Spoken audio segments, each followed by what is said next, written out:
voters last November. And among other things, lots of other things, it provides $600 million in new funding for the CTEFP, Career Technical Education Facilities Program. Today, we're going to be covering program basics and taking you on a journey that the application will take, kind of the process it takes to getting potentially funding for a new career tech facility or an upgrade to your existing facility or maybe some equipment. So with us today, we have Angel Dowdy and David Kinst from the California Department of Education. CDE is typically the first stop in the process. They're going to be covering everything you need to know about their review. Next up will be Jonathan Bernstein from our office, the Office of Public School Construction. Jonathan's going to be walking you through the funding application process and what OPSC's role and the overall process is. And then finally, Ron LaPlante from the Division of State Architects San Diego office will be walking you through the process of plan review and approval at DSA. The reason of the timing for today's presentation is that a brand new 7th funding round for CTEFP has been announced. Applications are due to Department of Education by December 1st of this year, 2025. And then funding requests are due to OPSC no later than June 30th of 2026. So it's time to get up to date on the program, the process that you're going to be following in anticipation of that funding round. Today's webinar's got a lot of info in it. It's our intent to make this a permanent resource for you. So if you need to go back and revisit it, get some, maybe you forgot a detail or two, our hope is that this can provide you the information you need today and on into the future while you're actually going through the process. We're going to be posting the webinar to our website and to our YouTube page. And the actual presentation is, I think Josh just made it available in the chat. So if you wanted to follow along with the PowerPoint, you can click there and do that. So sit back and relax. We hope to provide you with lots of clear and helpful info today. And with that, Jonathan, can you please share the presentation on the screen? And then I will turn it over to Angel and David from CDE.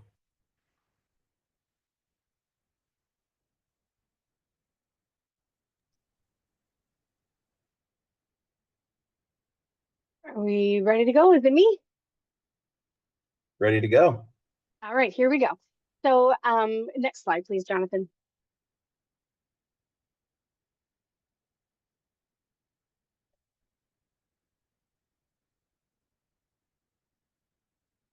So we're up first at the CDE. Dave and I will explain a little bit of the overview of the process. We won't get into too many details here. We're hoping to have a future webinar to kind of answer some of those questions. But after we're finished presenting our portion, we'll open it up for questions. So go ahead, next slide, please.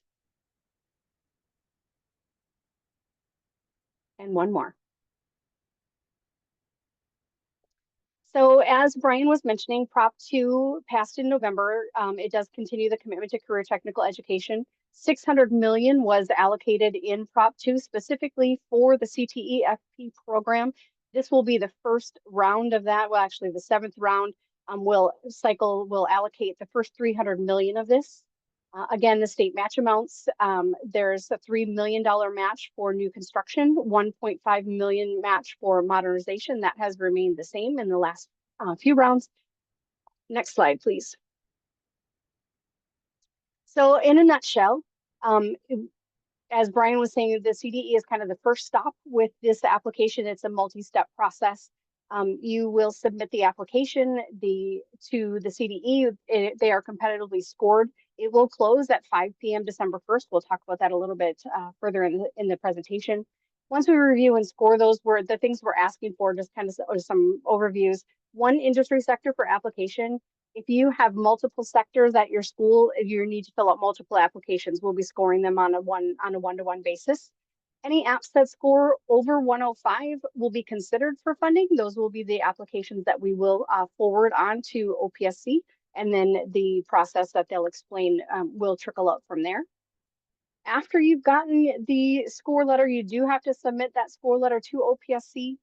And then once the applications are selected for funding, the ranking is based on score and locale, which I'm sure Jonathan will talk about in a little while. And then you also do need plan approval from DSA, and Ron LaPlante is here and we'll talk about that. and CDE approval through us, like a regular plan review. You take all those pieces, and that's a part of your funding application. Next slide, please. So in case you're interested in the ed code, I never thought I was going to be somebody who'd rattle off ed codes, right? But the ed code that relates specifically to this program is 17078.72. With new construction projects, it does call out comprehensive high schools. There are 3 ed codes here that talk specifically about comprehensive high school definition. Modernization and reconfiguration, comprehensive high schools and joint power authorities that are currently operating CTE programs. And if you're looking for an equipment grant, it must have a 10-year lifespan. Next slide. And I'm going to turn it over to Dave for a couple slides. Thank you, Angel. So career technical education is a program of study that involves a multi-year sequence of courses that integrates core academic knowledge with technical and occupational skills to provide students with a pathway to post-secondary education and careers. Next slide. Okay. The 12 elements of high-quality CTE programs. Many of you, if you're familiar with the CTE state plan, you've heard and seen this if you've been involved in CTE. First is student-centered delivery of services.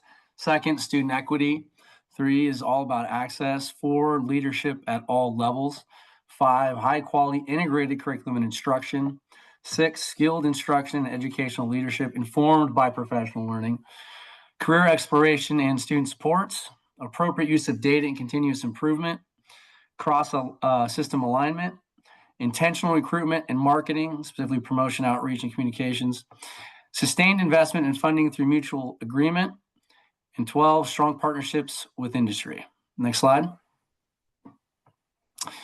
There are 15 industry sectors that are recognized in the state of California, and they are as follows: agriculture, natural resources, arts, media and entertainment, building, construction, trade, business and finance, education, child development, family services, energy, environment, and utilities, energy and architecture, fashion, interior design, health, science, and medical technology, hospitality, tourism, recreation, information and communication technologies, manufacturing and product development, marketing, sales and services, public services, and transportation.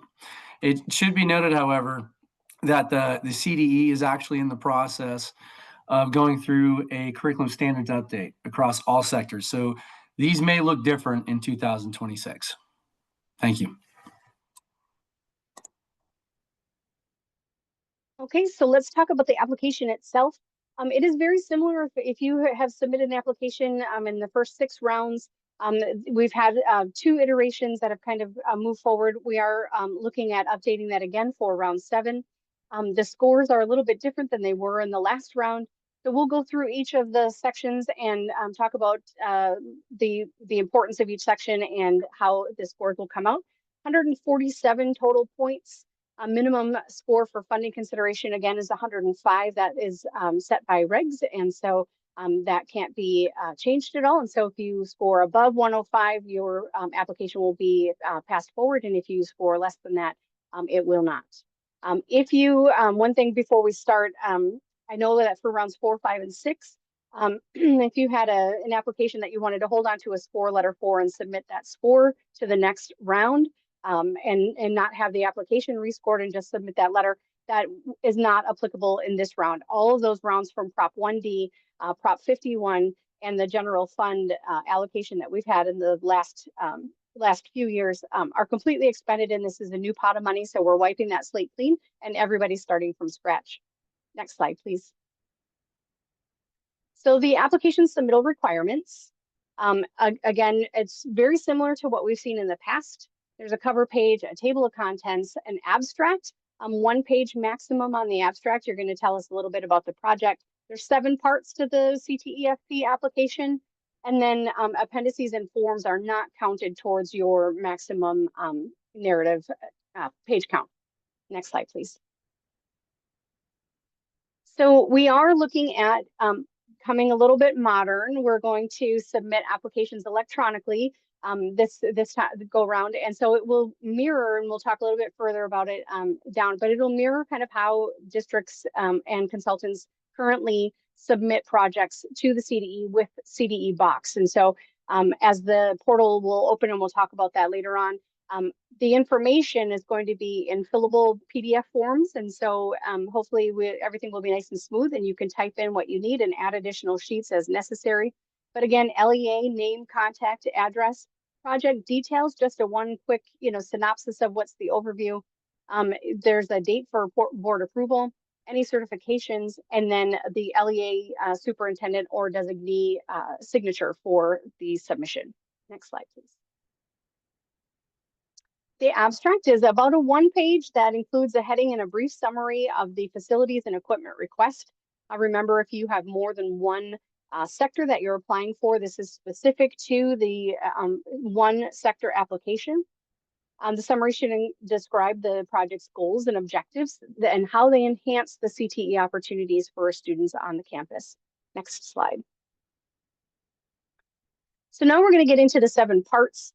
Some of these parts are weighted a little bit differently, and in the ed code, so if there is a tie, and OPSC, I'm sure we'll talk a little bit more about this, but if there's a tie, we use those weighted sections that are called out specifically in the ed code that are worth more points because they are called out in the ed code and specific to the program. And so you'll see that as we run through the points, they're either going to be worth 12 points, 6 points, and then there's one part that's worth 3. The sections, the parts that are weighted with 12 points, like part 1A here, are called out in statute. Those are the weighted sections of the application. So we want you to describe the labor market demand, outline the geographic proximity of similar CTE programs in your area, and then you want to describe how the proposed project would complement, enhance, or differ from existing CTE offerings in your area, and that's worth 12 points. Next slide, please. Part B talks about the industry sector and pathway. The course sequence utilizing the CalPADS course codes, there is an appendix for that. CTE credentialed instructor, that's been a push from the CTE in the recent past. Labor market demand, so when you're working with your industry partners, making sure that you're addressing what the current demands are. The rationale for your construction project or the equipment purchases, and then meeting with your 8070 CTE advisory committee. And these are all would be addressed in Appendix A for the at the end of the application. We'll look through those. Next slide, please.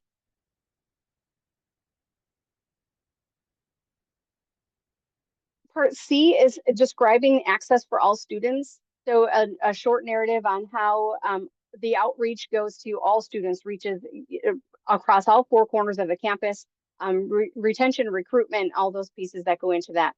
And then part D, worth 6 points, the school's commitment to CTE for all students, as well as the commitment to the CTE teachers with professional development and industry sector certifications and complements with that. Next slide, please. Moving into part 2, this section itself is worth 18 points. You want to identify the total annual number of pupils that are expected to attend the CTE program. That is weighted. So you will want to work with your site administrators to look at how many sections of each are you offering, your total number of student enrollment, so that we can ensure that there's equity across and that it's actually a sustainable program. And then part B, worth 6 points, is describe the procedures in place to ensure projected student enrollment is met. So what are you doing on your campus to ensure that during the spring or your teacher outreach, when you're going out into your middle schools for the matriculation and working with your feeder schools, what do you do to promote those programs? Next slide, please. And talking about the feeder schools and partners, this is worth 12 points, part A here. So you want to make sure that you're listing the participants in the development review and approval of the CTE plan. So it's very important that the plan that you are submitting for your project that you would like to have either modernized or new construction, that you've gotten the stakeholder feedback for the participants that are directly using it. So your feeder schools, talk to your middle schools if you've got multiple, what type of programs are in your middle school programs that you can identify that complement what's happening in your high schools. Students, parents, counselors, ROCPs, the industry partners that you've used, if you've got a relationship with the community colleges and or other post-secondary schools, you're going to want to list out those programs so that everybody's aware of the level of outreach that the entirety of the program is doing. Those will be listed out in Appendix B. Next page, please. Part 4 is the accountability plan. This total portion is worth 18 points. The first part A is describe the accountability plan for CTE enrollments and outcomes. So this is weighted. This is the weighted section. If you've got certificates, if you've got a pathway to employment, if you've got internships, externships, any post-secondary education that is directly related to the program that you are running in the high school, and then what type of data collection do you do and data reflection do you do on this? And then part B is a narrative to describe how the school will meet or exceed the obligations pursuant to Ed Code section 51228B specifically, and that is worth 6 points. Next slide, please. So part 5 is the fun part for me. So this is where you're going to describe your project. What's the scope of the construction project? Is it a conversion? Is it an expansion, HVAC upgrade, electrical, anything that you decide that your team has decided is the need for the program and the project application. This is where you would describe that. School site plan, so your drawing schematic of the school site plan showing kind of where everything's located, where is it located in relation to everything else on the campus, and then a schematic drawing. These don't have to be at this point in time, it don't need to be super detailed. We've seen napkin sketches that have come in and scanned. Of course, if you're working with your design professionals, the best drawings that we can get, so that way you have the opportunity to express what your plans are going to look like. Next slide, please. Looking at your space requirements, what was done for the planning process, and then program and space justification. So all of these pieces go into the entirety of the ed spec and equipment and space requirements. So if you're utilizing outdoor covered space for your agriculture program, if you've got an auto yard that you're utilizing, if you're looking to expand your culinary program to incorporate your farm to fork with your horticulture, you've got your cafeteria, you've all the pieces that run together, you're going to want to make sure that you justify how all of those tie together. Next slide, please. And then part 6 would be your budget justification and detail sheet. This one is worth 42 points because it does have some weighted, it has 2 weighted portions in it. The first one is the estimated capital cost per pupil and the rationale and method used. There's not one specific one size fits all for this. If you're utilizing a 5-year capital outlay plan, you're utilizing a 5-year facility master plan already, and that's what you're looking at. If you want to do it on 5 years, we've seen projects that justify on the 25 years of the lifespan of the building, just what your rationale in the method and the estimated cost per pupil, and that is a weighted category. And part B is also a weighted category. If you've got any financial participation from your industry partners, you'll want to make sure that you are listing that out as well. And then part C, industry collaboration with equipment needs. It's very important for equipment to make sure that your students are having access to the equipment that is actually readily available in the real world. So describe the process that you use to collaborate for those equipment needs. Next slide, please. Part D would be describe the process used to evaluate the expenditures of this grant program, life expectancy, warranty, safety, maintenance, upkeep. Just describe how you are going to utilize this program to continue forward, because this is a facilities grant and has the potential to last for many years. And then the part E then will be your maintenance and upkeep commitment. Next slide, please. This is the updated budget justification detail sheet. So it's a little bit different than it was in the past. We're not looking for the breakdown of the match or any of that stuff. So we really just want to know kind of what your equipment is. And all of these will be fillable PDFs in the application to kind of make things a little bit easier for you. And then next slide, please. And then part 7 is the unique conditions. This is worth 3 points. Just describe to us what is unique about your program, about your sector, about your area. Are you rural or isolated? Are you way up in Arcata and you've got an AME program, an arts media entertainment program that has a unique partnership with a you know, a industry down in Los Angeles that is allowing the kids real life world experiences.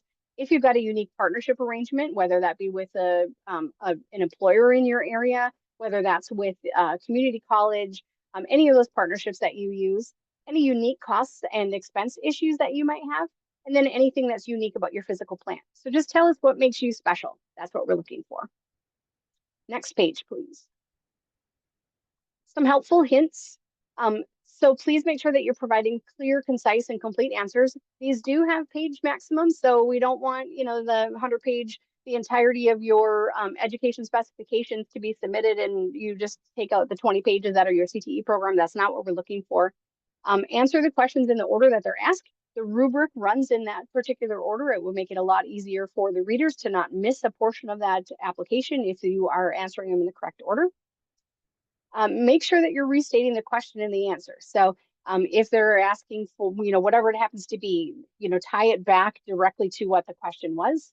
Make sure your equipment has a 10-year lifespan. So that's really important. And this is a little bit challenging, you know, with technology changing as quickly as it is, but looking at best practices on how you can ensure that that equipment that you're asking for does have a 10-year lifespan. And then make sure that you're providing all required information. Don't leave any sections empty. If you don't think you have something that's unique about your program, think of something. You don't want to leave those 3 points on the table. Anything that you could do to put all the points on the table is really what we're looking for. Your best and final application, right? Next slide, please. There is an appeal process. The appeal request must come to the CDE from the superintendent or the CEO. The appeal is limited to the grounds that the CDE failed to correctly apply the process to review the application as specified in the RFA. No new information will be accepted. So if you didn't add a portion of the project, if you forgot to put your budget justification plan in there, that cannot be submitted once the appeal has been requested. Additional information that includes the timelines of the appeal will be outlined in the score letters once we send those out. Next page, please. So I mentioned at the top that we are going to move forward into the 21st century and we will be submitting things via electronic.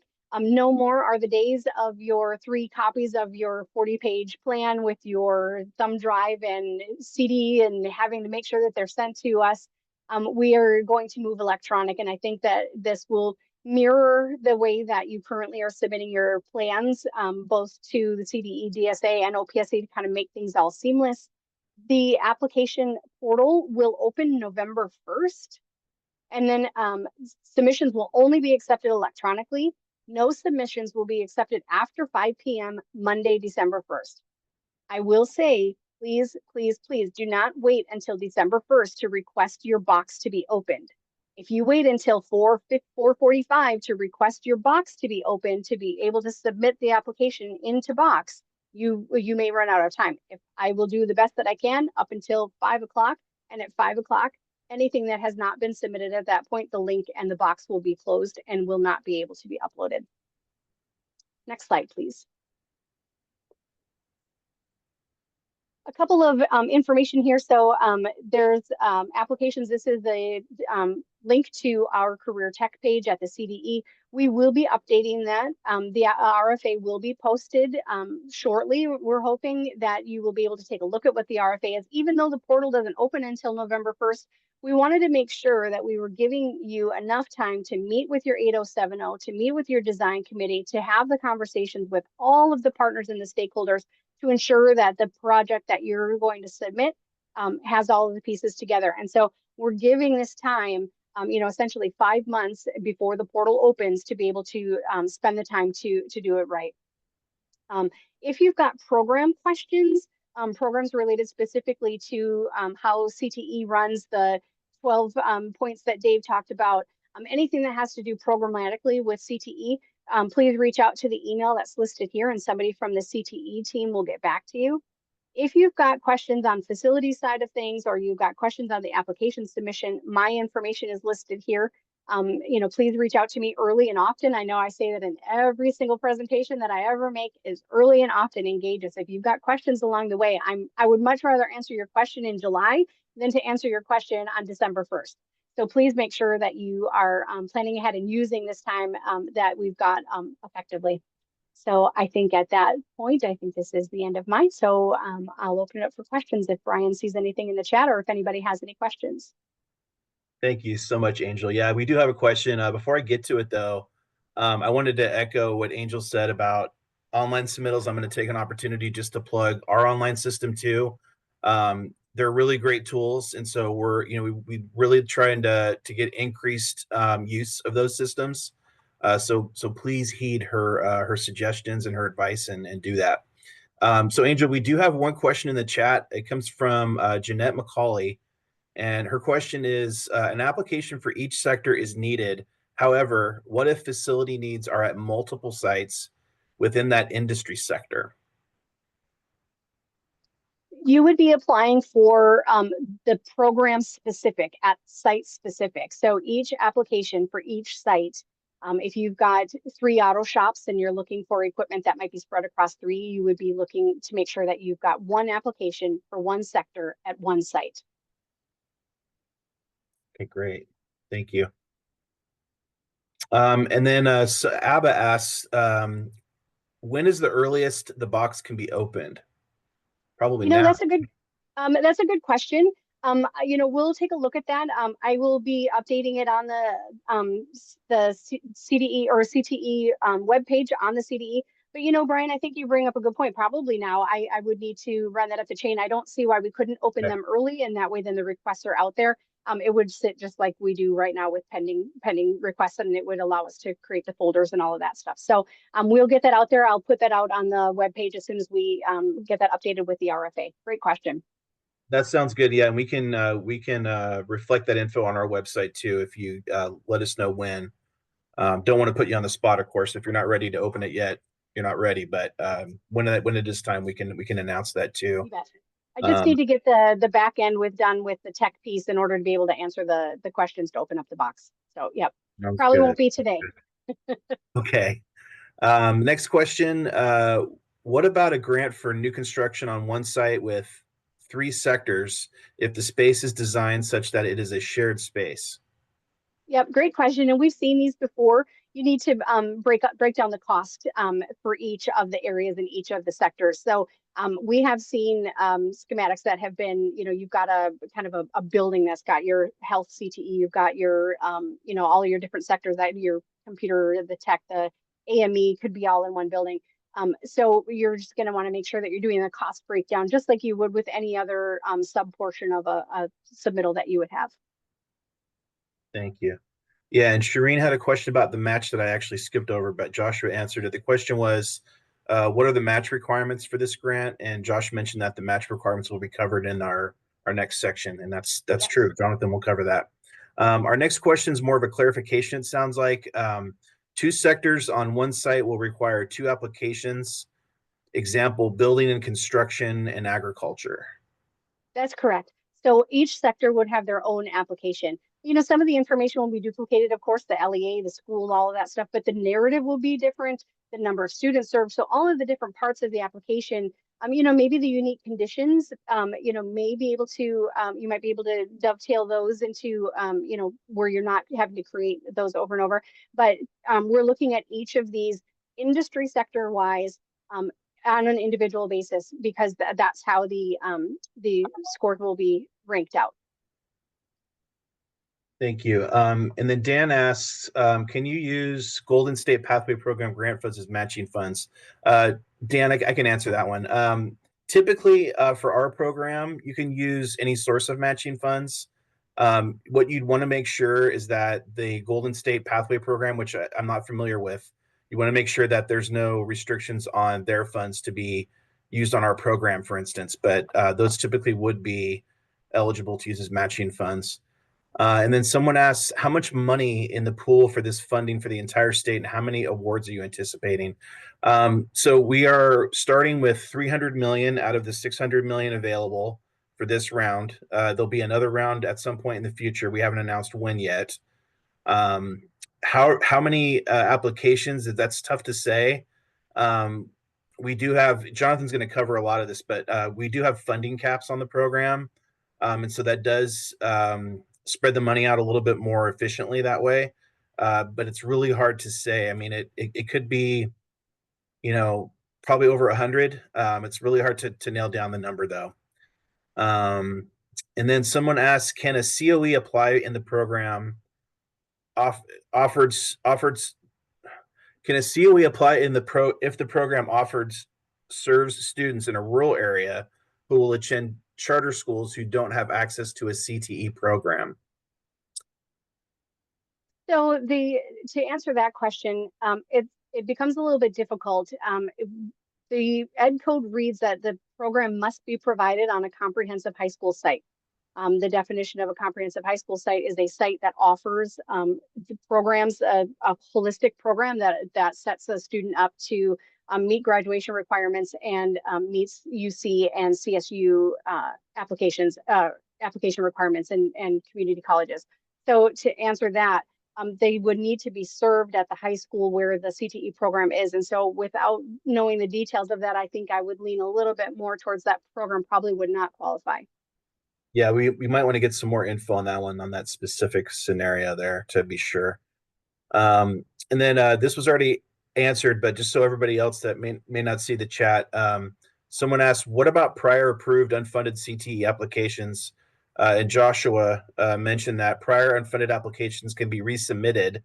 However, a new CDE score letter is required along with a new application to OPSC. So you have to refresh that.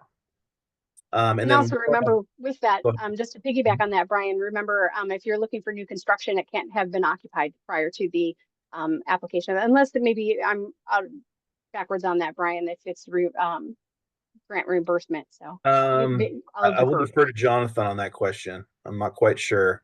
I know that's a provision of the school facility program. I can't remember if it applies to CTE or not. So Jonathan will probably get to that in his presentation. And then Laura asks, what is the time frame for program implementation?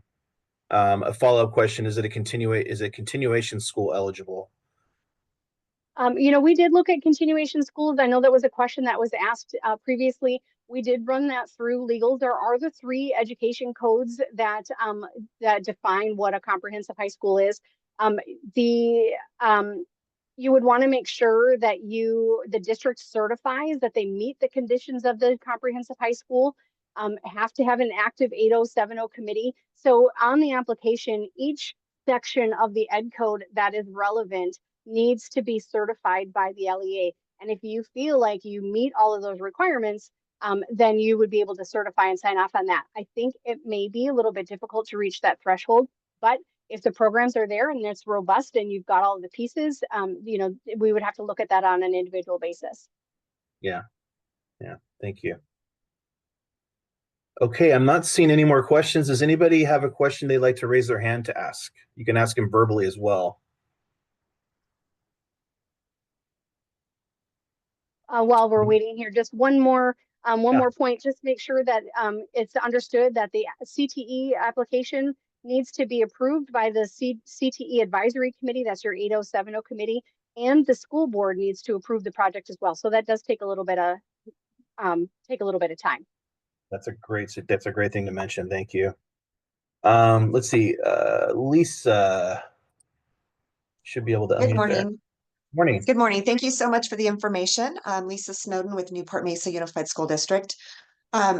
Just following up on the continuation school, that 807 committee or the advisory committee, could that be just like our district-wide committee, or it has to be a committee specific to our continuation high school? It would need to be specific to the program that you're applying for, because you've got to have your industry sector partners, you've got to have your students, you've got to have your parents. And so 8070s would need to be site specific. Site specific. Okay, very good.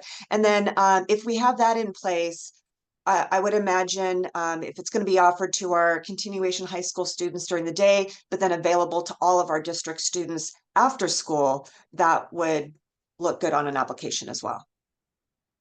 We would be looking at that kind of, on a one-on-one when that time comes with all of the information.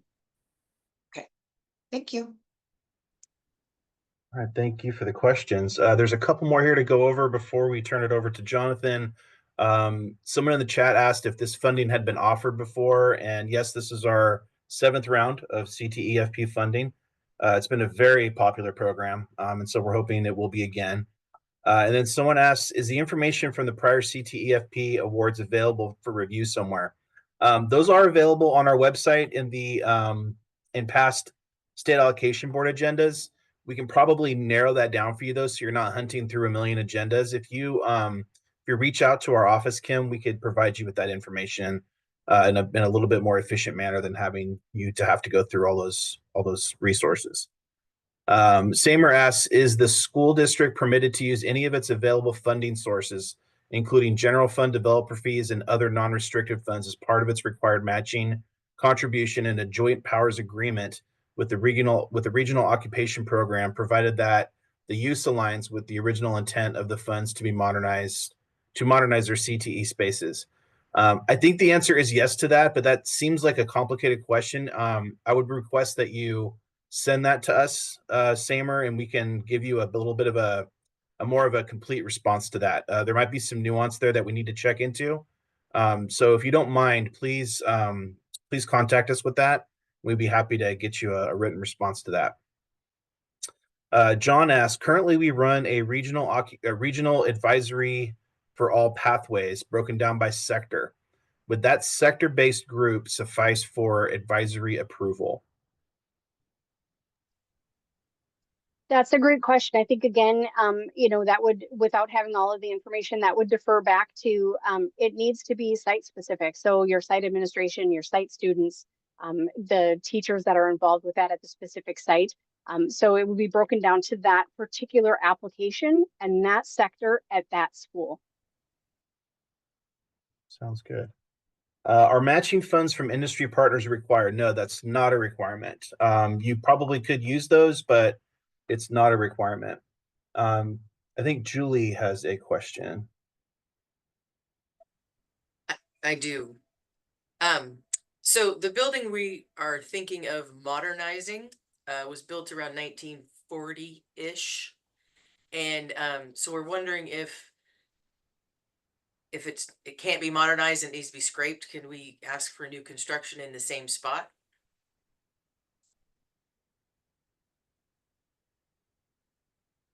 I'm sorry, ask that one more time. Sure. The building that we are possibly wanting to modernize was built in 1940, and we're not sure that it's capable of being modernized. So we're wondering if we should opt for the new construction and just scrape the one that we have and build a new one in its place. I'm going to defer to Brian on that one. Yeah, I think you can do that. Jonathan, do you have some input on that one? Or Joshua, maybe? Yeah, I think that one in particular, just there are some restrictions as far as the complete demolition and replacement, but maybe we could chat offline on that one to get the specifics of the building, kind of the layout of the site, and kind of go from there. That would be great. Thank you. Yeah. Paula asks, will letters from support commitment from partners be required? I do not believe that's a required component. Anybody correct me if I'm wrong, but I don't believe that's a requirement. Christine asks, would this grant be allowable for a pathway you intend to expand to another high school in the district? For example, one school currently has a culinary program, and we would like to add one at the other high school in the district. So it's not a current program, but we have a strong belief that it will have the growth needed in the application.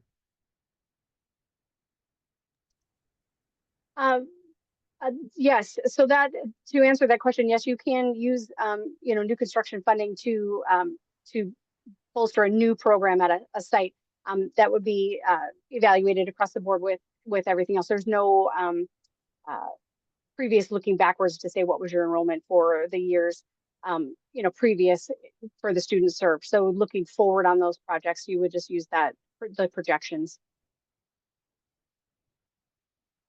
Thank you. Dustin asks, can local bond measure money designed for a CTE facility, designated for a CTE facility, be used as matching funds? I think that's a safe yes on that one, Dustin.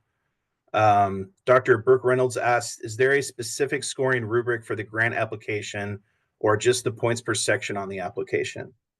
There is a specific rubric. It will be listed as an appendix at the end of the RFA, so you'll be able to see what the threshold for each of those are. Okay. Samer, I'm seeing your follow-up. Please include that as part of your correspondence when you reach out to us. We're going to need to look into that one a little bit. So I appreciate your patience on that. Thank you. Okay, seeing no other questions, we're going to move on to the OPSC portion of the presentation today. So with that, I will turn it over to Jonathan Bernstein. All right, well, thank you. Good morning. My name is Jonathan Bernstein. I am a supervisor with OPSC's Program Services. In this portion of our joint presentation, I'm going to provide a general overview of our Career Technical Education Facilities Program, including some background regarding the program, how it works, and also the application process and requirements for participation in the program. Let's just start with a quick overview of what I will be covering today, including the purpose of the CTEFP program, the application process, the grants available for requesting and project funding, how the funding order is determined, the required documents that must be submitted with a request for CTE funding, the priority funding process, and lastly, the new 5-year master plan requirement for all applicants.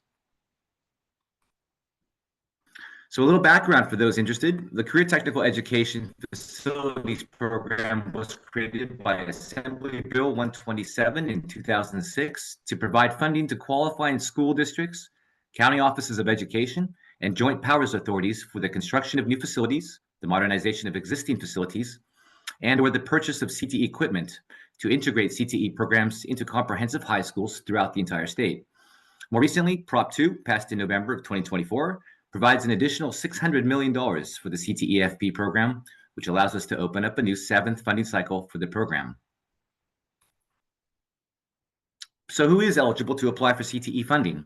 For new construction, a school district or COE operating a comprehensive high school and has an active Career Technical Education Advisory Committee would be eligible to apply. For modernization, a school district or a COE also operating a comprehensive high school and has an active CTE Advisory Committee or a Joint Powers Authority operating Career Technical Education programs would all be eligible to apply for funding. Also, SFP new construction or modernization eligibility is not required, meaning to participate in the CTE program, the applicant would not be required to establish or update new construction or modernization eligibility to participate. So the application process begins with the applicant submitting a CTEFP grant application to CDE for their review, as Angel just discussed earlier. CDE would then review the proposed project and score the grant application. And as Angel indicated, a score letter will then be issued to the applicants. If the grant application receives a minimum score of 105 points or higher, the applicant is then eligible to file an application for Career Technical Education Facilities funding, the Form SAB 5010, with OPSC to request funding. Also, one note about the CDE score letter, as Angel alluded to earlier, it has to be a current score letter from 2025 or after, as we will not be accepting older letters from previous rounds, for example. It has to be current. So here we see a typical CTE funding process for those projects that achieve a minimum score of 105 or greater. An applicant may file a construction-ready CTE application, meaning the project has already received DSA and CDE plan approvals. Once reviewed by OPSC staff, the project would then be taken to the State Allocation Board for unfunded approval, and the applicant would then be required to participate in the next priority funding filing period in order to request an SAB apportionment.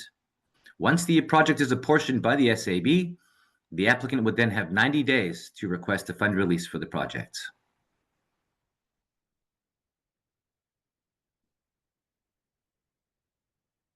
So what are the maximum grant amounts an applicant can request? For new construction, the maximum state grant is $3 million. For modernization, the maximum grant would be $1.5 million per industry sector pathway per school site.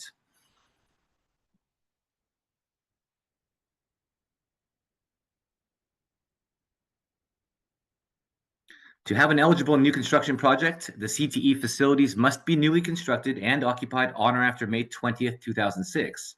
For modernization, the existing CTE facilities may be eligible if the contract for the work was executed on or after May 20th, 2006. An important note to keep in mind is that sites that received previous CTEFP funds are eligible if that industry sector and/or pathway project did not receive the maximum funding limits. The final CTE grant total is determined based on the cost of construction, site development, and equipment of the facilities in the project. The costs are entirely driven by the applicants and are subject to verification by OPSC staff. Please do note, however, that a project may consist entirely of equipment only, with no associated construction or site development.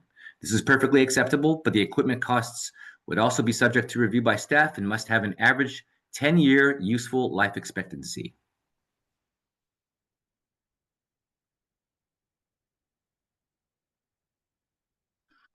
So CTE projects are funded dollar for dollar, meaning 50% state funded and 50% local required match. The applicant's share may come from private industry groups, the school district, the County Office of Education, or JPA. In lieu of financial hardship, the applicant may request a loan to cover their required matching share, which we will discuss next. Applicants should be aware that there are exceptions relating to the source of the local matching share, which are listed up on the screen. Some examples include the CTE Incentive Grant Program, the CTE Initiative Program, and Perkins Federal CTE Grant Program. These would not be eligible sources for the applicant's matching share.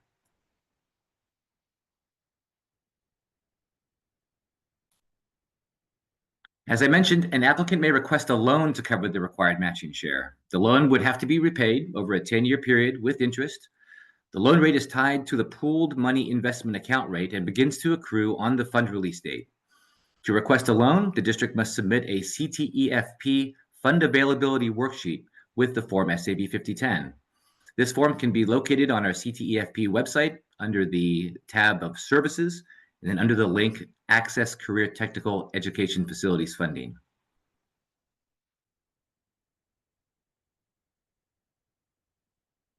CTE funding requests can be submitted in one of three ways: a CTEFP application with a qualifying SFP mod or new construction project, as a standalone new construction project, or as a modernization project. As I mentioned earlier, if the project is not construction ready, meaning the applicant has not yet obtained the required plan approvals, CTE funds can be reserved for 12 months as a reservation of funds application.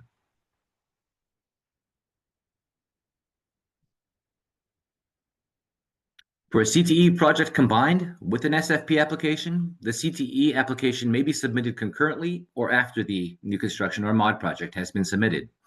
For this scenario, a deduction for classroom funding included in the SFP new construction project would be applied, and also the site development grants would need to be requested on the new construction application so that there is no potential for double funding of the site development costs between the two applications.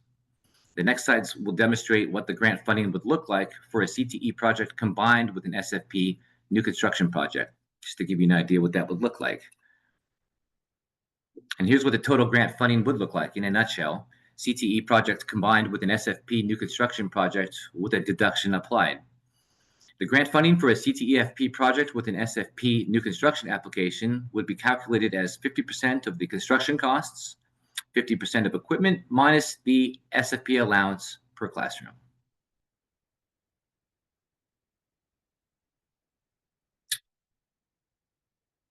Let's take a look at an example of what a total grant funding might look like using hypothetical costs for a district applying for CTE funding and also requesting 27 SFP new construction pupil grants for one CTE classroom. In this example, the 50% construction costs total $2.5 million, the 50% equipment costs total $1 million. An allowance for one classroom totaling $248,160 is applied, which would result in a total 50% total project cost of $3,251,840. The grant amount would be determined as the lesser of $3,251,840 or $3 million. In this example, $3 million would be the final grant determination for this hypothetical project.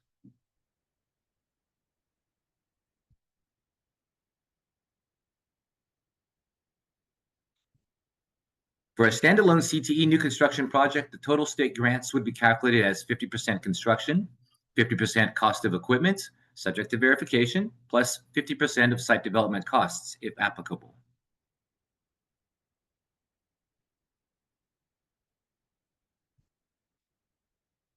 So let's take a closer look at an example of a standalone CTE new construction project. In this example, the CTE app is not combined with an SFP application.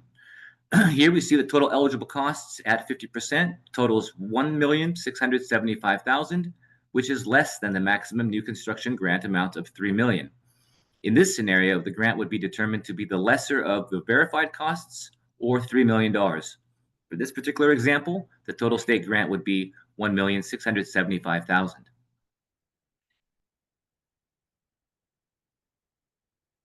For modernization, the grant total would be comprised of 50% of the cost of reconfiguration or construction, plus 50% of the verified equipment costs. Note that the site development is not an eligible cost for standalone CTE mod projects, as the project is not constructing new CTE classrooms, but rather reconfiguring existing classrooms.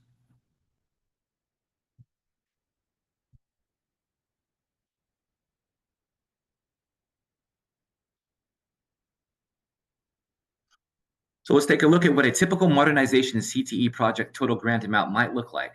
In this case, the mod project's verified costs at 50% total $2 million and is comprised of only construction and equipment costs.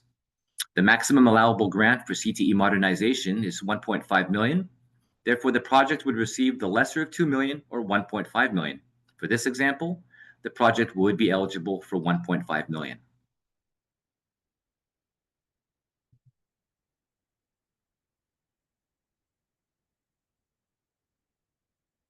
To apply for CTE funding in the upcoming Cycle 7 round, I want to take a minute just to overview the required documents that must be submitted both for full funding projects and also for those applicants filing as a reservation of funds. For full funding application, the district must submit the following: the Form SAB 5010, the CDE score letter, a copy of the CDE grant application submitted previously to CDE, an itemized equipment list with costs and quantities indicated, CDE and DSA plan approvals and specs, and a detailed construction cost estimate. Now, if a loan has been requested, a completed CTEFP funding availability worksheet would also be required.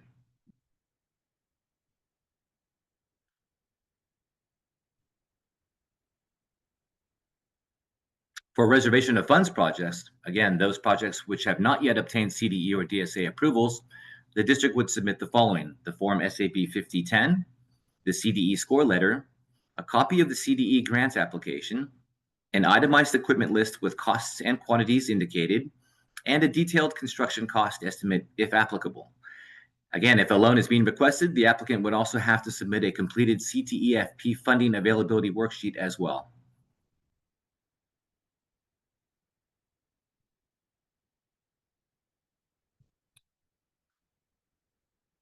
So the primary form used to request CTEFP funding, as I've alluded to throughout the presentation, is the Application for Career Technical Education Facilities Funding, also known as the Form SAB 5010. A link is provided on our CTE webpage and can be downloaded for use and submitted to OPSC with the required supporting documents we just covered. Specific instructions for completing the Form SAB 5010 are also provided on the form as well to ensure that a successful CTE application is submitted to OPSC.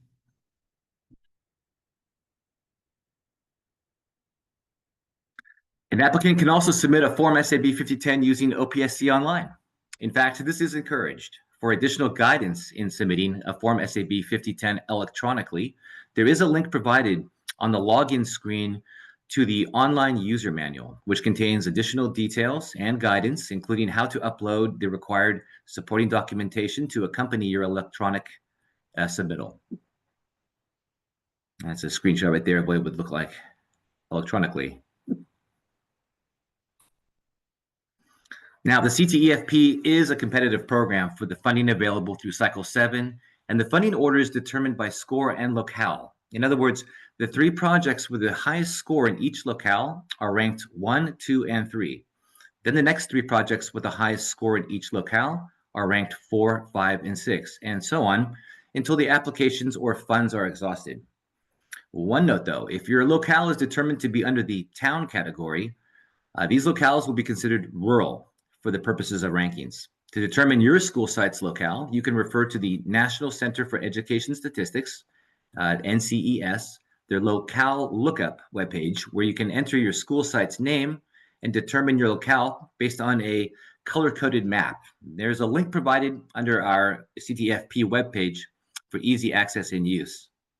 And what that looks like is this. This is a screenshot of what the NCES locale lookup map actually looks like. To determine your school's locale, simply enter in the exact name of your high school, and the map will zoom in on the site. Based on the color coding your site falls into, this would be the locale you would enter on the Form SAB 5010 for your site.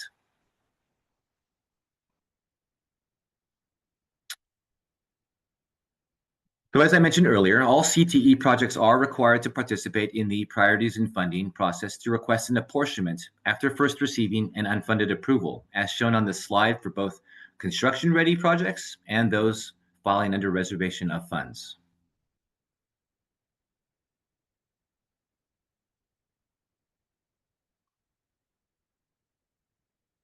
For full funding projects, those with DSA and CDE plan approvals already obtained, the district would have a 30-day window to participate in a priority funding filing round.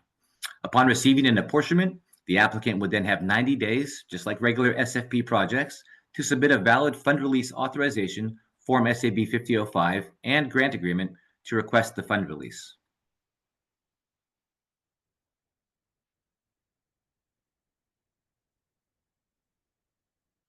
For a reservation of funds project receiving an unfunded approval, the district would also participate in the next available priority funding filing round to request an apportionment. After apportionment, the district would then have 12 months to obtain the required DSA and CDE plan approval letters for submittal to OPSC. Once these letters are received, the district would have 90 days from the receipt date of the plan approvals to submit a Form SAB 5005 and grant agreement to request a fund release for the project. Also, if a loan has been approved for the applicant for the entire matching local share, 10% of the CTE grant will be released within 30 calendar days of apportionment, depending on the availability of funds.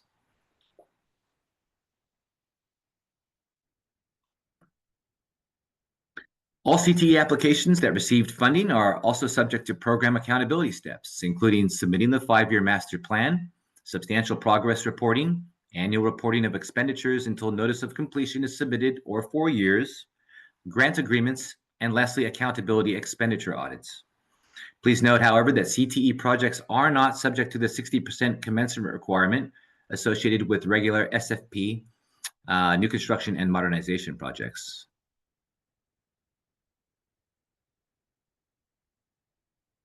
So lastly, I want to touch on a new requirement introduced by the passage of Prop 2, which requires a 5-year facilities master plan be submitted for all SFP projects, including for CTE. If a CTE project receives an apportionment, the applicant must submit a 5-year facilities master plan with the substantial progress certification for construction of the project or the 100% complete expenditure report or Form SAB 5006, whichever occurs first.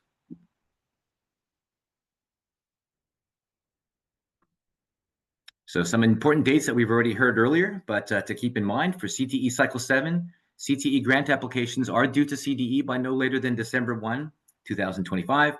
Upon receiving a passing score, CTE funding applications must be submitted to OPSC by no later than June 30th, 2026. Also, please note that subsequent funding cycles will be scheduled in the near future, so keep an eye out for announcements from our office regarding a potential future Cycle 8. Mute it. If you have any specific questions relating to CTE or perhaps your own projects, the application process or anything, please feel free to reach out to any one of us on your screen. We are more than happy to assist you with your project details, maybe help you out a little bit. No questions are too big for us. Please engage us. And additional resources and information regarding CTE, our website is a great place to start. The link is there on the screen, along with CDE's Career Technical Education page. The link also here.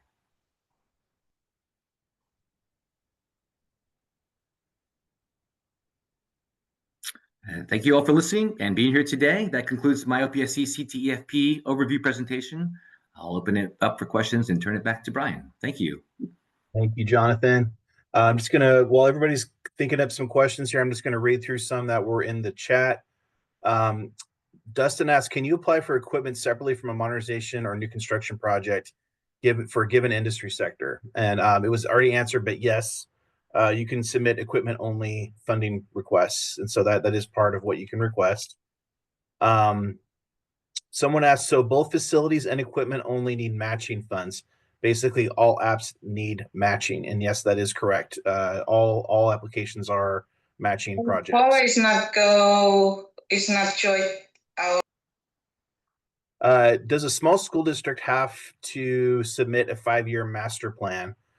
Yes, pursuant to Proposition 2 requirements, all school districts, including small school districts, must submit a 5-year master plan. Let's see. And then April asks, 12 months from design development to DSA approval is a challenging schedule right now. As we've seen with many FDK applications, will districts be able to request an extension to the 12-month deadline for CDE and DSA approvals if necessary?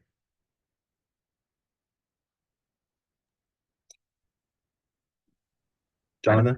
I don't think, no, I don't believe that extensions are permitted. You'd have to come in within the 12-month period of time. Okay, so it's a regulatory requirement that we can't administratively extend. Okay. Are general obligation bond funds eligible to be used at match? The answer to that is yes. I'm not seeing any other questions right now. Does anybody have a question they'd like to ask verbally? We can unmute you if you have any questions, or we'll continue to read them through the chat if you have them.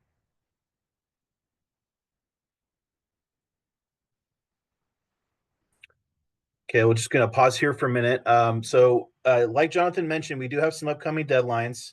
I wanted to make sure and mention them several times today. So the deadline to get your grant application to Department of Education is December 1st of this year, 2025. If you have an application that's ready to go, I would really suggest doing it sooner than later. You might as well go ahead and get it in, get ahead of the line, and make sure that you're going to have plenty of time to answer any questions that they might have for you. And then once you have your score and your letter from CDE, they're going to be due to OPSC for the actual funding round by June 30th of next year, 2026. So that might sound like a long ways away, but it's really going to get here quickly. Please, if you have questions along the way, if you need some help with planning or getting your application together, reach out to us and we can help you. Eric Crawford says, sorry I came in late. I work at CDE. Is the grant only for 9 through 12? Eric, yes. Or at a COE, not CDE, pardon me, Eric. Is the grant only eligible for 9 through 12? Yes, these grants have to be for projects on a comprehensive high school campus. And so, yeah, they go at comprehensive high schools. Are previous CTE projects constructed after 2006 that utilized SFP funding, but not prior CTE funding eligible in round 7? If you've already received, actually, Jonathan, maybe step in here if I get this wrong, but if you've already received state funds for a facility, you can't get more state funds for it. So if it was already funded under another program, for instance, I don't believe it would be eligible for CTE funding.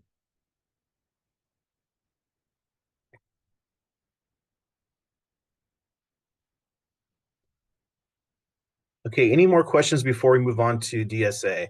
So as you're seeing, typically the process that a career tech application will follow is you go to CDE with your concept and what your design might be, and then you come into OPSC for funding, and then you have a period of time after that, 12 months, to go in and get your DSA plans approved and come in to kind of convert your application at OPSC. So our next stop is going to be with DSA. After we've gone through the first 2 sections here, there is one more question. Can you clarify that CTEIG and Perkins funds can't be used for match? Lisa, I'm not quite sure what those funds are. Like I mentioned previously, our program typically doesn't have a whole lot of restrictions as far as where your matching share comes from. And so you can leverage multiple sources for that. But you might want to check with those programs. And again, I'm not familiar with what those are, but you might want to check with those programs to make sure it's compatible with our program. And if you're not quite sure, you can reach out to us in writing, and we'll give you a more of a concrete answer on that. But typically, the matching funds can come from just about any source. Okay, good. She said she was able to find the info on slide 39. That's great. Okay, it's time for DSA. I'm going to turn the floor over to Ron LaPlante from San Diego DSA, and Ron will take you through the DSA process. Thank you, Brian. I want to get into DSA and the process. I think before I dive into it is, while CDE and OPSC have special programs for how to access the funding and so forth, the DSA approval process is really the same as any other project. There's not special forms that you need to do or a special process for the CTE program. So if you're familiar with the DSA process on how to submit a project and get it approved, in large part, that's unchanged. So I'll highlight some of the maybe unique features that happen on CTE projects as I go through this that you might want to think about when you're trying to select the proper building or site, and maybe how that might impact the flow of the project through DSA. There's a lot of questions or discussions that I'm listening to about schedule, right? So you have 12 months from if you're taking the reservation of funds route, you have 12 months to get DSA approval. You let us know that when you register and submit the project, so we're aware of that, so we can be on top of that and make sure we're working with you to get your project approved. If you have any funding deadlines, whether it's a CTE program or another OPSC funding deadline on your projects, keep constant communication with your office, the regional office you're submitting the project to. Also, before I dive in, just want to remind everybody that the building code cycle is on a triennial code adoption cycle. So that's every 3 years. And the end of this year is when we're switching over statewide all jurisdictions from the 2022 California Building Code to the 2025. So any projects we receive prior to the end of this year will be under the current code. If you submit after January 1 or later, will be the new building code. So you want to keep that in mind when you're putting these projects together and submit them to DSA. The last thing I'll say as it relates to all of this is that once you get DSA approval for a construction project, you have 4 years to go to construction before the project would become void. So you kind of have a pretty wide window to go to construction. All right, with that, let's dive in. Next slide, please. So DSA, we have 4 regional offices that cover the state. You would submit your project to your local regional office. You probably all know that. If you have a pre-application meeting, again, go to that regional office. If you have any questions about this program as it relates to submitting a project, a particular school site, again, reach out to the regional office. Everything funnels through the regional offices. Next slide. So keep in mind at DSA that we have 2 fundamental regulatory requirements. One is approval of construction documents for schools. And the second one, and that comes in the form of us reviewing your construction documents and stamping and approving them and issuing you a letter. And the second part is certification of construction. Certification of construction is our process during construction where we have project inspectors, a DSA field engineer, you have a lab, and they're during the construction phases. At the end of that, we certify construction. DSA doesn't issue a certificate of occupancy. So what happens is many school districts get the end of construction, they're ready to occupy the building, and they'll start occupying the building before we get certification. And as long as there's not a safety issue, that's not going to be a problem, but you do need to get it certified. And so how this might impact your CTE projects, if you're selecting an existing building, you may find that if that building is not certified, you're not going to be able to do that work to that project until it becomes certified.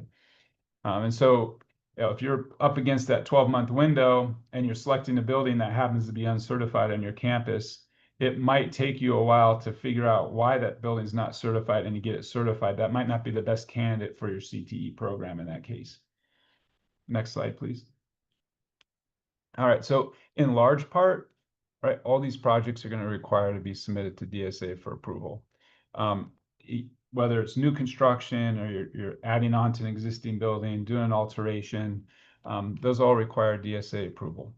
I do want to spend a little time in this one talking about existing buildings, because that's probably where more of the complexities come in, and you might find that the funds you're anticipating on you might have overruns, and that is if Brent, and I think it was Julie earlier brought up, she has a 1940s building. She's trying to decide whether to demo that building or try and do an alteration to and put the CTE program in there. That's a very common discussion you need to have up front. Hire an engineer and architect early on to figure out if that building is the right building for your program. Because if the alterations are so extensive, you might find yourself in the bottom bullet here, a rehabilitation. And so if there's really, broadly speaking, two situations that you want to be aware of in that regard. One is if the alterations are going to exceed, if the construction costs for the alterations are going to exceed 50% of the replacement costs of the building, that will trigger a rehabilitation. And the second would be is if you need to do reconfiguring of the floor plan of that building, demolishing shear walls or structural elements of the building, that might also trigger a rehabilitation. And these are all outlined in the California Administration Code 4-309. You'll want to work with your design team to figure out if you're triggering a rehabilitation, because that will add a little more time to your schedule. There's a separate process that you have to go through to analyze and do an evaluation design criteria report and so forth. So if you find yourself in that area, call us up. Let's have a pre-application meeting. We'll have a discussion about that. Next slide, please. So there's three broad times where a project's exempt from DSA approval. The first is if you're doing an alteration to an existing building and the cost of that's under $130,000. Again, this is only altering a school building. Two would be when you're doing a maintenance type of project, which is on the next slide, a maintenance project. So it's paint, re-roof. And then the third is what's defined as a school building. And so there are, and that third one's a little bit tricky because that exempts that particular kind of building. Again, if it's not defined as a school building, it exempts it from fire, life safety, and structural review at DSA, but it usually does not exempt it from access compliance review. And so as that affects the CTE program is you'll find, if you look at the definition of a school building, if you have, I think the one that might come into play on CTE projects most would be if you have like an agricultural program. The education code and the admin code allow greenhouses and barns that are used exclusive for plant animal production or protection, and those particular spaces are not used for classroom instruction. Those type of structures can be exempt. So I wouldn't think your program would be entirely that, but you might find that you have an agriculture program, you might have one of those type structures part of the broader part of your program, and that one element wouldn't require structural and fire review, but it would require access review. So if you have something like that, I certainly would reach out to our office and we can help walk you through that. Next slide, please. And I've mentioned this a couple of times already about pre-application meetings. This is with your regional office. Reach out to us in the design development phase. So as soon as you're going to OPSC to pursue funding and reserve those funds, come to us. Let's have a pre-app meeting. We can work through whatever questions or issues you have. They're free. Some offices do them in person. Some of them do them on Teams, remote, or a combination thereof. So just reach out to your office. But I highly recommend you do this, especially if there's existing building issues or you have special features that you want to understand better. They're not mandatory, but yeah, certainly encourage you to take advantage of that. Next slide, please. So at DSA, everything's electronic at DSA now. Over the last 3, 4, well, it's been 6, 7 years now. We have really 3 primary electronic platforms, and that is Bluebeam for all the plan review process. So that's between your design team and DSA. We're all working in this electronic Bluebeam environment. That's where we place our plan review comments. That's where your design team address them. That same platforms where we're going to approve your plans and put the approved plans in so you can download them after we approve them. It's also where you'll upload construction change documents. The second, next slide, the next two electronic platforms we use is DSA Box. So that's just a file storage location. That's where we can collaborate back and forth with the different parties at different phases in plan review and construction. So, in plan review, that's where you're uploading your drawings. During construction, that's where your project inspectors and so forth are uploading their construction-related documents. And then eTracker, I encourage you all to be familiar with eTracker. That's the third system. And that's where it's really our project management system at DSA. We have an internal version of it, and then we have an external portal that you can view off our website. And this is where you can check the status of your project, where it is in the plan review process. If you have change documents, you can also go there. There's a fee calculator, figure out how much your plan review fee is going to be and so forth. So really a valuable tool for you to have access to. If you have trouble finding any of these things, please reach out to me or your regional office. Next slide. So I'm going to spend a little time on this slide because we don't have a lot that really dive into each of these disciplines. So at DSA, we have regulatory regulations require us to review for structural safety, fire life safety, and access compliance. And then we have a sustainability, I call it light, if you will, and that is a self-certification process for sustainability review. And so on these CTE projects, let's kind of touch each one of these. So from a structural safety standpoint, you might be adding new equipment to a building, whether it's band saws, table saws, auto lifts, wheel balancing equipment, weld boosts, culinary arts program with kitchen equipment. All these things require structural safety review. You might have a kitchen hood and so forth. Fire life safety standpoint, right? Certainly, other than the regular fire life safety aspects, if you have a culinary arts program, right, there's fire suppression systems and so forth with the hoods and et cetera. So the access one can get a little bit complicated, especially when we're looking at welding stations or culinary arts stations where we're to have an educational process. You have to have equal facilitation. So there needs to be a welding booth that's available for those, a lower table for accessibility. Same with culinary arts, various other programs that you might have. But the access compliance doesn't end in the building where that CTE program is located.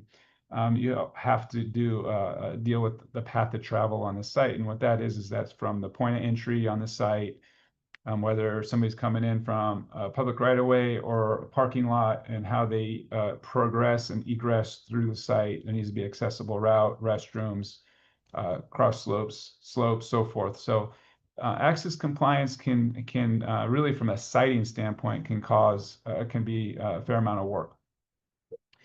Again, in a pre-application meeting, this would be the topics you would want to bring up, and we can walk through that. All of our pre-application meetings, we always have a structural supervisor, fire supervisor, and access supervisor in there. And then our intake team supervisor is our point-2 person for sustainability. Please go on to the next slide. Sustainability, look, this is self-certification. So you fill out a form, DSA 403C form. It's really a checklist item. You identify where on the sheets each of those features is addressed. And there's not a thorough plan review of Cal Green and Cal Energy on a project. If you have a new CTE building, depending on the size of it, it'll most likely need to have solar PV and a battery energy storage system as part of it. Certainly, if you already have that on your campus, there's a way that you can use that existing PV and not have to put it on the new building. Again, I would reach out to your regional office. We can walk you through that process. Next slide. And this slide just addresses the different Cal Green measures. If for some reason you're putting a new parking lot, right, there's going to be EV charging stations, shade tree requirements. Certainly for your building, there's certain efficiency standards and requirements you'll need for the HVAC system and so forth. All right, next slide. I encourage you to get familiar with all of our different publications on our website. It can be daunting after you've been through DSA for a while to kind of get the hang of where they all are. We have bulletins, IRs, which are interpretation regulations, our policies and procedures. We have a mailing list, and I suggest you get on that if you're not already on it. And the last slide of my presentation is a QR code, and you can scan it. And so every time there's an update to one of these documents, you'll get an email. Like for example, today, this might be relevant to you, is we reduced our filing fees for structural and access compliance by 10% effective September 1st. So if you're submitting any projects, late August, you might want to delay that submittal until after September 1st because those fees are dropping about 10%. So there'll be a reduction in DSA's fees. Next slide. So the next series of slides will just kind of run through broadly the submittal process all the way through plan approval into construction. Again, this is no different than a regular project. But just after your pre-app meeting, the next step you'll want to do is register your project. So 6 to 8 weeks before you're ready to submit your construction project to DSA, you're going to register. And it's like making an appointment to your optometrist or your doctor. And the reason why we do that is because when the project comes to our office, we're going to start plan review on it within 1 week of receiving those documents. There's no bin time at DSA. 7, 8 years ago and prior to that, we didn't know what projects were coming in each day. There was no registration process. And so there was a 4 to 6 week period of time where your plans sat in a bin, if you will, until we could sort out who's going to work on that project. But by registering the project ahead of time, now we do that work in advance of receiving your plans. So there's no bin time. Your project goes straight to plan reviewer's desk within a week of receiving those plans. Next slide, please. So your submitted. So when your submittal date comes, you'll submit the entire project. That includes geotechnical reports, filing fees, plans, specs, a wide range of documents. My suggestion is the next to last bullet is you go to the DSA Form 3. That has a checklist for you to ensure that you have a complete submittal. It walks through all the forms you're going to need. That way, you might be daunting going to our website. The DSA Form 3 will kind of walk you through what you need to put together. Next slide. So after the project's received, I have a little delay on my end. There we go. Thank you. I already talked about once we receive the project, we'll go through intake. We'll assign it to plan reviewers. Next slide. And then once the plan reviewers receive it, they will keep updating on our e-tracker system their progress. And so they'll start out at 5–10%, and as the project progresses, what I want to remind you is when you go look at our e-tracker on the external portal, when their plan review for a particular discipline hits 85%, that means they're done with plan review. It won't show 100%, it'll get to 85%. We reserve the last 15% for back check. So when you're looking at e-tracker, you'll know when each discipline is done based on that. Once we're done with the plan review, we will send you a Bluebeam link and an email to your design team and copy the district where the design team can access the comments and address the comments. And then that gets into the next process. Next slide, please, is the back check process. I'm not going to get into a lot of detail about the back check process. Next slide, please. And we outline this. We've been doing this 2-phase back check process for about 2 years now. We have a procedure on our website. It's called PR 2401, and that describes the whole back check process. Since these projects are going to be schedule critical, my suggestion is you look at the part of that procedure about when you go from phase 1 back check, then the phase 2 back check. Phase 1 is DSA is doing the back check on our own. Your team doesn't have to come to our office. And then phase 2 is whatever outstanding comments are still left over, the design team comes to our office to get final back check and stamp out. On a small project, it may be advantageous from a schedule standpoint is if your team is willing to come to our office and work through all the comments in our back check room, you can skip phase 1 and go straight to phase 2. So if you get into a schedule crunch, that is one way to do it, is skip that phase one. It'll take a little more time on your team's part to be in our office, but that could shorten the schedule for you. So you'll want to reach out to the lead planner review for that project and request to skip phase one in that case. If it's a really big, complicated job, that's probably not the best way to go about it, but certainly on the smaller jobs. All right, next slide, please. Next one. Yeah, I'll just mention from the last slide is that at the end of plan review, we'll approve the project. We'll upload those plans to Bluebeam and to DSA Box, which your team has access to both.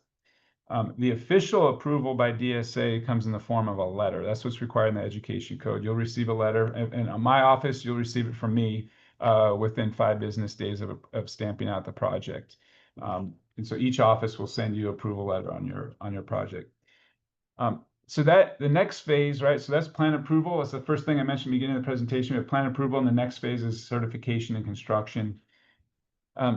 DSA construction program is unique, and that's really in large part driven by the Field Act. And there's really 3 main pieces of the field construction oversight program. The first is a project inspector. So you're gonna have continuous construction oversight by a project inspector. The project inspector is approved, certified by DSA. They go through training and a certification process. They're independent. They're hired by the school district, paid for by the school district. They provide construction oversight. DSA approves on each job the project inspector. The next component of the field program is the testing, inspection, and special inspection lab. So there's a LEA lab, which is a laboratory acceptance evaluation acceptance program at DSA. We approve different testing labs. On each project, the district will hire that lab and have them cover all the testing inspection requirements during construction, which might be masonry and concrete testing, et cetera. And then the last component, and next slide, please, is the DSA district structural engineer. We have a different district structural engineers that cover the different regions in the state. Their job is to ensure the project inspector is doing their job and providing that construction oversight. The district structural engineer also is really your main point of contact if you have issues during construction. They cover, they're called a district engineer because they're servicing the school districts, each district. And then all construction change documents that are going on, any change orders, they go through the district structural engineer. They'll visit the job site, make periodic visits, and go through the RFI log and so forth and identify any changes that require DSA approval. Next slide. At the end of construction is certification. Again, this is just like approval. We'll send you a certification letter. And that's really important that you complete the certification process. I know as part of the CTE funding, you only require DSA approval to get access to the funds. There's no connection to certification at the end for those funds, but if you don't get certification, it creates problems downstream on future projects. So work through, DSA will help you walk through the process to get that project certified. So with that, I'm open for questions. Here to answer any questions you may have. Please take advantage of this time. And then here's the QR code I mentioned. Scan this if you want to get on our mailing list. I highly encourage you to do so. Thank you so much, Ron. A lot of great information there. I'm just going to go over a couple questions we had in the chat. Some of them were already answered. Somebody asked if the 4 years is to start construction or to end it, and it was answered already, but basically that 4 years is to start construction, and it's 4 years of valid DSA plan approval. It's not impacted by any of the funding requirements, so it's 4 years to get your construction started. Someone also asked OPSC for CTEFP applications with SFP new construction app. Can you clarify or confirm any restrictions based on the timing of pupil occupancy? The Career Technical Education Facility Program does not have an occupancy clause like the SFP does. If they were occupied on or after May 20th of 2006, you can apply still. That's not the case with SFP new construction funds, though. For for school facility program, new construction applications, you have to apply to us, to OPSC. You have to have a valid submittal prior to occupying the classrooms. Lisa asked if the questions from today will be answered, or will the answers be available as frequently asked questions? We did update our frequently asked questions for the program in April, and those are posted on our website.